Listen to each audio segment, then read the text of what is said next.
This might be kind of like a little old school what's in my bag thing, but you kind of have to get your self-education on the go a little bit. So this is the purse that I usually have with me everywhere I go. Hello, welcome back. My name is Andrea. In today's video, I wanted to talk a little bit about something I've been thinking about, which is one of the reasons I was drawn to a classical education for my kids is also one of the reasons why it can be quite intimidating, which is there's a lot that the parent or the educator needs to learn themselves in order to help their kids also have a classical education. It's like I have a lot of work and a lot of things that I need to learn on my own in order to be there for my kids, to help them on their journey.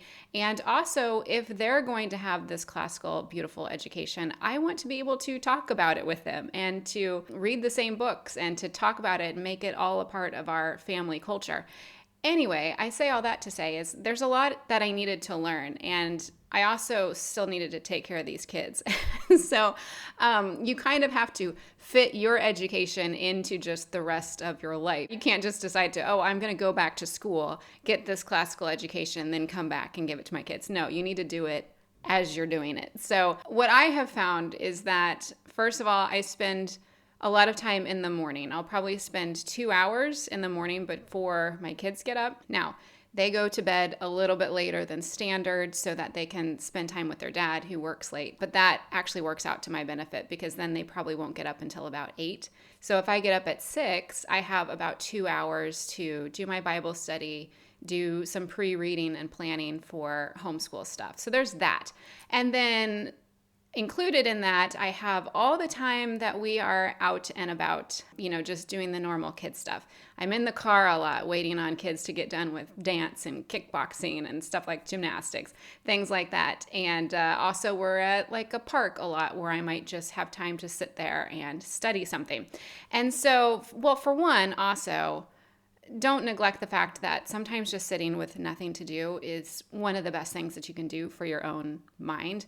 But besides that point, I will say that there are a few things that maybe I could share that you might find useful. I don't know. And so this might be kind of like a little old school what's in my bag thing, but you kind of have to get your self-education on the go a little bit. So this is the purse that I usually have with me everywhere I go. What I have found to be useful is to not just always have a book with me, but to have two, depending on what would be appropriate in the situation, because sometimes I'm in a situation where there's just like a lot of chaos around me. And so that's not the time that I want to be reading one of Charlotte Mason's volumes on home education, because for those books for me, they're so great, but I really need to focus. So if I'm out and waiting on my son's kickboxing class, let's just say, it's loud, it's noisy, there's a lot of distracting things going on. That's the time where I might be reading. Right now I'm reading Poor Richard, which is on my son's list of things to do in year 4 for Ambleside Online. So that's what I do. But if I'm in like a quieter place, a lot of times I have to wait in the car because there's not a place for parents to wait. Right now I'm reading The Story of Charlotte Mason, which is really good. I also, of course, will want to do my Bible study, and that, hang on a second. Oh, that's right here.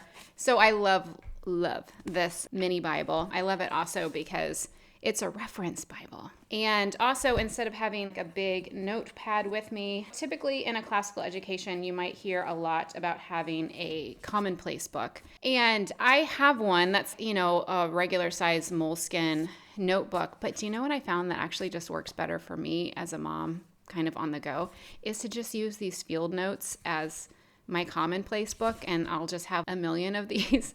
Or, you can transfer what you write back into a commonplace book.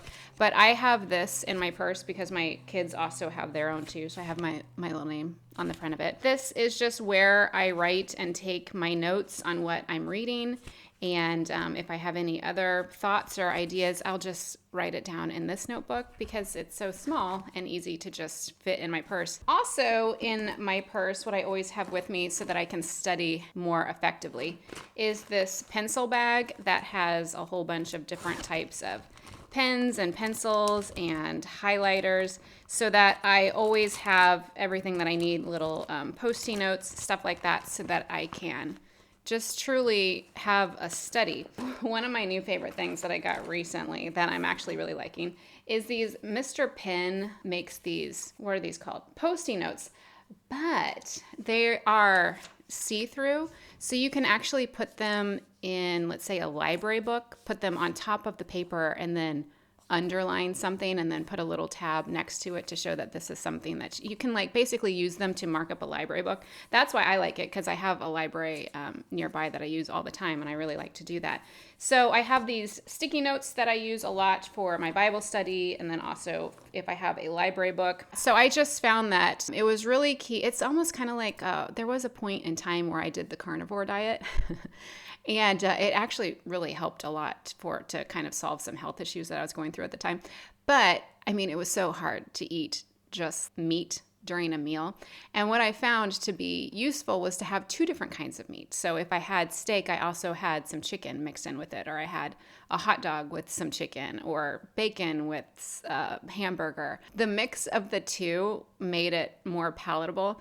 I kind of think of that example when I think of having two books in my bag at the same time, so that I always kind of have a choice. In any given situation, I might be like, I don't feel like reading Poor Richard right now, but I would like to read a little bit about Charlotte Mason, or vice versa. So anyway, also a note on these bags. I got them on Amazon, and you can get them, I can't remember what I paid, but it wasn't much.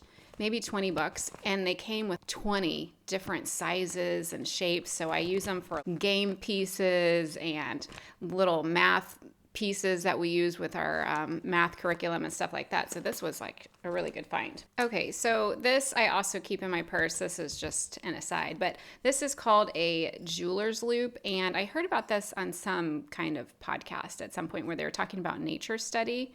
And they said that to get one of these jeweler's loops for your kid, it's a super, super magnifier. So if they find a leaf or a piece of grass or a weed, everything is interesting under one of these things. And so I love the smallness of it. And so I always just keep it in my purse, because, you know, if I'm keeping my kids off of screens as much as I can, I mean, even just sitting at a restaurant table with one of these, everything can be super, super interesting to look at it under like a 60 times magnifier.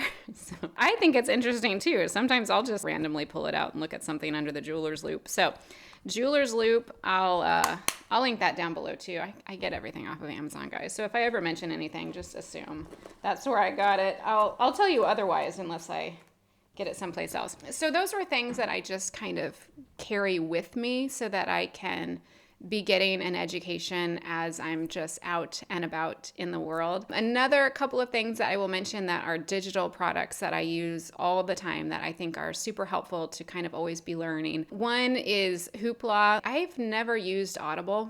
It always seemed expensive to me. I feel like there might be cheaper ways of using it, but I haven't quite figured that out yet. But I'll use Hoopla and Libby to be able to rent audiobooks, and so I can also just listen to books while I'm out. Usually everything that's on my kids' schedule for something that they're going to be reading through Ambleside Online, most things are an audiobook on Hoopla or Libby, so I will do a lot of the pre-reading that way by listening to them. I also love to use Pimsleur to study language. I'm learning a lot about language study right now, and I'm more and more convinced that Pimsleur is a really, really great way to learn a language because it's through your ears. I'm reading a book right now that's talking all about how language is learned through your ears, not through your eyes by reading. Pimsleur is a completely audible way to learn a language.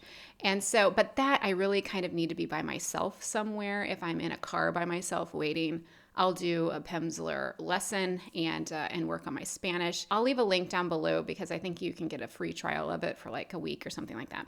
Anyway, okay. Also, I'm asked a lot just by people around here that I know because if we go on vacation or something like that, they're like, oh yeah, how do you handle that with homeschooling? And while I would say that it is very tempting to take the books with us while we go on vacation, I do also try to make sure that we have downtime. And education is serious business, and I do take it seriously. I always want to be learning. I always want my kids to be learning.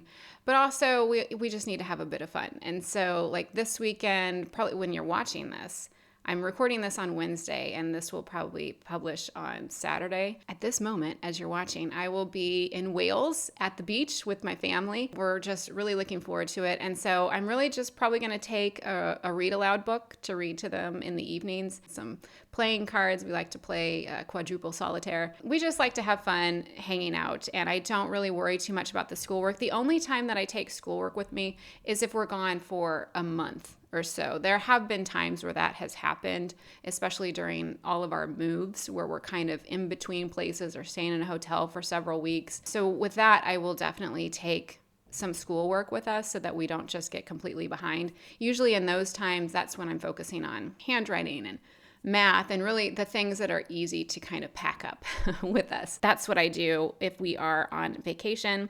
And really the name of the game for me is to just try to not waste my time. And trust me, I do plenty of wasting of my time with scrolling on YouTube, things like that I should not be doing. But I do try to limit that as much as possible. But I really find it to be a win that if I find myself without a book or without anything to study or to do, it's almost better to just think and to just sit quietly and not do anything. That's better for you than to be looking at your phone. I think that was probably all that I wanted to share with you today. I do know that trying to get a classical education for yourself at the same time as homeschooling your kids in a classical method or the Charlotte Mason method can be daunting, but you can find little moments here or there to learn and to study and to grow and to just not be too overwhelmed by it. You have time. Anyway, it's never too late, and it's always a great time to start, and you would actually be able to fit a lot in your day if you think about it and if you have the right tools,